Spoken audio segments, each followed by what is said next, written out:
Amoré Kandolo est âgé de 59 ans et il est l'une des victimes de la faillite de la coopérative d'épargne et de crédit Imara à Bukavu en République démocratique du Congo. Il a perdu plus de 30 000 $ américains. Il est pratiquement impossible au Sud Kivu de déposer l'argent et à la banque et au niveau des coopératives parce que nous avons amplement été déçus. On nous a escroqués. Et qui dit banque dit l'État. C'est que nous supposons que c'est l'État qui nous a pillés, qui nous a volés, qui nous a escroqué notre argent.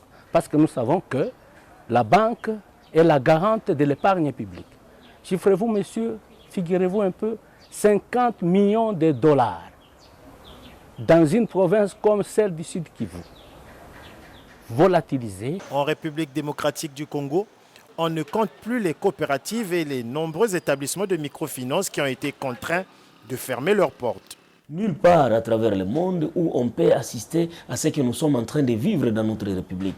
Tenez, monsieur le journaliste, il y a des coopératives. Si je prendrais le cas, par exemple, d'une coopérative, la COPEC Imara, ici à Bukavu, mais aussi à Goma, à Kindu, à Uvira, un peu partout. Cette coopérative est venue ouvrir ses portes. Et les gens ont accouru, les gens ont été sensibilisés par les services publics même de l'État, afin qu'ils puissent avoir la culture de l'épargne.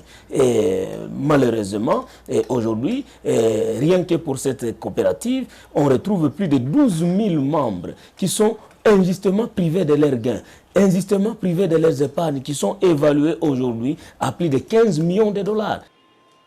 Patient Choya est l'un des gérants de la COPEC Chaï et pour lui, la mauvaise gouvernance est essentiellement la cause de ces faillites.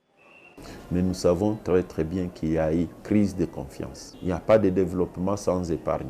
On ne peut pas faire de business, on ne peut pas faire de projet sans recourir au crédit.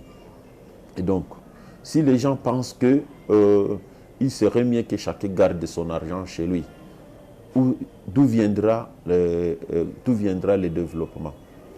Il y a certaines personnes actuellement qui commencent à aller, qui ont commencé ou qui avaient déjà commencé à aller épargner à l'étranger. Mais cette pratique, c'est pour enrichir de pays étrangers, c'est pour aller contribuer pour le développement des pays étrangers que de développer notre République démocratique du Congo, qui est notre seul pays, nous n'en avons pas deux. Le microfinancement, c'est notre affaire. Coopérer pour sortir de la pauvreté. Tel était le thème retenu pour la Journée internationale des coopératives, une thématique qui a dû peu résonner auprès des populations qui ont perdu leur épargne.